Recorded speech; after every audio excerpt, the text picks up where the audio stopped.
Now, please join me in applauding our newly minted UCLA Medal awardee and your 2014 Commencement speaker, Dr. Gary Parker. Congratulations. Thank you.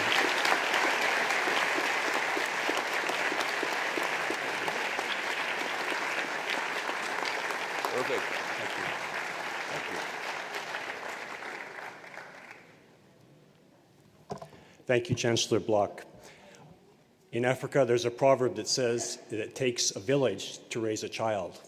And I'm thinking as I stand here today, it takes a village to raise an oral surgeon.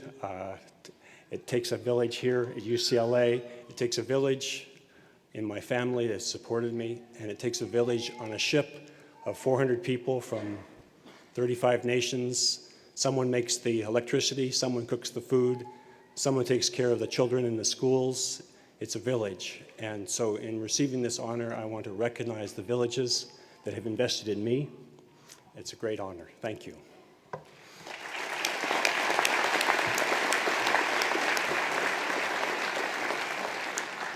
Chancellor Block, Dean Park, honored guests, faculty, graduates, wow, a lot of them, fantastic. Proud family, dear friends, it is my great honor to be with you today. At long last, this momentous occasion has arrived, 50 years for the UCLA School of Dentistry, and the end of a long and hopefully wonderful path for all the graduates. And this is a day to recognize great accomplishment and to celebrate future potential. But it's also a day to acknowledge that the idea of the self-made man, the self-made woman, is a myth. Yes, graduates, you've worked hard and you've persevered, but you are deeply indebted to those whose shoulders you have stood upon to reach this point. There's an old Africa proverb that says this: if you want to travel fast, travel alone. If you want to travel far, travel together.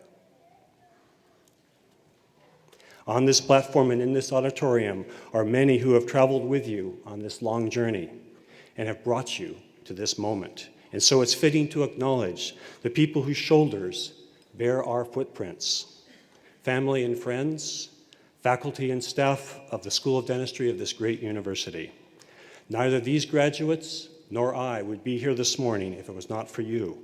And so we thank each of you for traveling with us. We would not have made this journey without you. Thank you.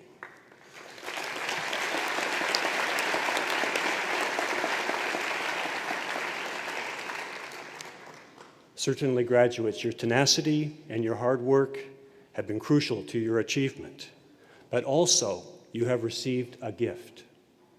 You have benefited from the opportunity and resources available to you that is an unbelievable privilege in this vast world of ours. In countries where our hospitals ship, the Africa Mercy docks, for example, a school of dentistry simply does not exist. In the West African nation of Liberia, 5 million people, 5 dentists, 3 of whom are well beyond retirement age. And in neighboring Sierra Leone, 3 million people, 3 dentists. Indeed, you and I have been given an extremely valuable gift just in our access to this incredible education. But think about it, even the next breath you take is a gift.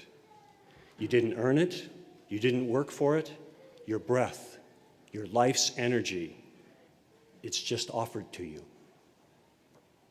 And my question for you this morning is this: what are you going to do with the life energy that you have been given? Most of you will travel down one of 2 paths in your professional life. On the one hand is the path of success, starting with today's success. Perhaps you already have a picture in your mind of what a successful life looks like. It may be a place you hope to live, or a chance to be with people you care for. Perhaps it's the profitable dental practice that you hope to build. Maybe success is the balance between work and play and an opportunity to distinguish yourself in your field. I've listened to colleagues talk of spending the first 30 years of their career laboring exclusively along the path to professional success. Yet when the goal was finally attained, they found themselves asking that haunting question, isn't there more to life than this? There is another path to consider, the path of significance. For me, what differentiates success from significance is the focus. If we spend our life energy primarily in pursuit of recognition, wealth, and pleasure, we can be seen as successful. But I believe we reach significance when we define our personal success as adding value to the lives of others. Others. This is where the two paths converge. And the miracle is this: the more that we share, the more that we have. As Winston Churchill observed, you make a living by what you get. You make a life by what you give. 37 years ago, I sat where you're sitting today. Upon graduation, I was accepted into the hospital dentistry residency, followed by a year on the faculty, followed by the oral maxillofacial surgery residency. Over the 9 years that I was here at UCLA, I had the growing conviction that tools were being put into my tool bag which could be used to radically improve the lives of people who live in parts of the world where healthcare either doesn't exist or if it does in very small quantities. And it was here at UCLA where I was inspired to think about giving back in response to what I have received. Dr. Jim Hooley, then Dean of the School of Dentistry and an oral and maxillofacial surgeon, took time to learn some of my story, and he was the one who encouraged me to pursue my dream. Wanting to be as prepared as possible, Dean Hooley advised me to make my next stop, the oral and maxillofacial surgical unit in North Wales, to broaden my perspective and my surgical repertoire. And it was during these years in the British National Health Service that I first heard about Mercyship's vision to use hospital ships to provide specialty surgery and dental care in low-income nations, in failed states with shattered infrastructures, in places where the vast majority of the people have no access to medical or dental care, and where the majority live on $2 a day per person. Back then, I honestly didn't think I had much to offer, but I quickly came to understand that we in the dental profession have an enormous amount of good that we can offer the poor of our world. Oral diseases top the list in the global burden of human disease study. More people worldwide suffer with dental disease than any other disease. Oral cancer is the world's 8th most common cancer. 25% of all genetic birth defects are craniofacial malformations, the greatest number being cleft lip and cleft palate. Noma, the disfiguring and often fatal gangrenous facial infection, primarily attacking young children in sub-Saharan Africa, is a result of poor hygiene, malnutrition, and lack of access to primary dental and medical care. Without treatment, it's 80 to 90% mortality rate. Of the 2 out of 10 that survive, they live with grossly mutilated faces. There's a spectrum of oral health that stretches from dental aesthetics and good dental health to dental neglect and disease, and finally to dental death, from suffocation or sepsis, from infected wounds or tumors. Our Mercyship's dental teams, made up of volunteer dentists and hygienists and assistants, treat thousands of people a year, teaching oral hygiene to prevent disease in the first place, provide dental restorations and extractions, treat osteomyelitis and other advanced dental infections, and train local dentists if there are any. Almost all the people who end up in my operating room do so because of failed systems of primary dental and medical care and education. The tumor, if diagnosed early, could have been treated with curettage under local anesthesia as an outpatient, becomes a 7-pound mass that destroys the mandible and threatens death by suffocation and requires removal of the entire mandible. Oral health is integral to general health and is a basic human right. You and I have received an extraordinary gift in the opportunity to be trained in dentistry. We have what it takes to play a very significant role in seeing this basic human right realized by all people on the earth. When I first started volunteering with Mercy Ships, I met Mike, an orthopedic surgeon who was helping kids with clubbed feet. He was on the same path of discovery as I. Is this a viable life?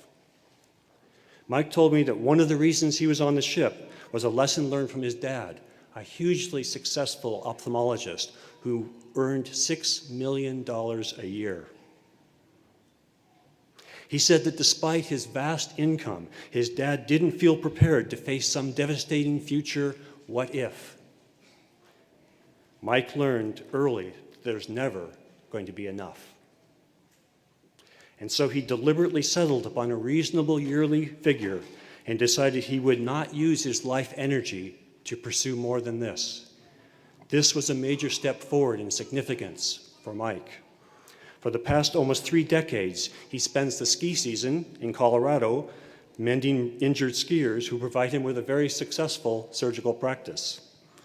But the remainder of the year, he works in a small hospital in a mountainous and impoverished region of Mexico, providing orthopedic surgery and training the local surgeons. Mike found that significance and success can coexist. For those of you who have seen the film Blood Diamonds, you will remember the horror of Sierra Leone's 10-year civil war. And it was there in Freetown, just at the end of the war, that I met 33-year-old Hawa. In a futile attempt to avoid prying eyes, Hawa had stretched bits of tape across the gaping hole that was her midface.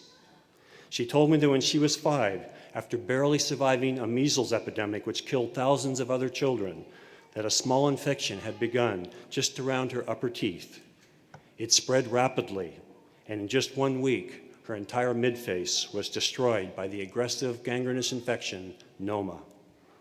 She lost all of her anterior maxilla, back to her molars, all of her upper lip, all of her nose, and much of her right and left cheeks. This happened for lack of a dentist who could have diagnosed and treated noma, which in its early stage only requires oral penicillin and wound care. Hawa could not attend school because of her gruesome appearance and mangled speech. She grew up isolated and rejected. Then things got worse.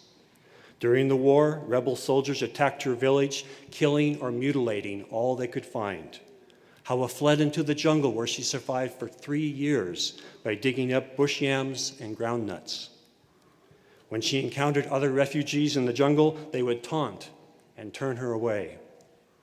At the end of the war, Hawa returned to her village and found her extended family missing, mutilated, or dead, and her home, along with the rest of the village, burned to the ground. How can we make a difference with the Hawas of our world? Do we give them some sort of pep talk? Come on, cheer up. Tomorrow's going to be a better day. And the Hawas will look at us and say, I have suffered all my life. I cannot recall any time where anything good happened to ease the suffering.